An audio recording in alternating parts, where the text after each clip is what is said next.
Welcome back to the channel. If you are having an error, content not accessible to access this experience, just simply go ahead and go to your Roblox and select the three dots at the bottom right or more.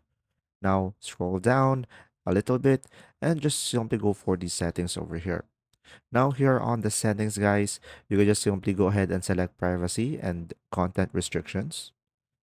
And now from here, you should be able to see here content maturity at the very top. So select on it. And from here, guys, as you can see, my account is to the maximum level. It is currently restricted to any violence. So just simply narrow it down to minimal or mid. So pretty much this will be depending on you. And here you should be able to adjust the settings and you should be able to fix the issue and you will not have that error anymore.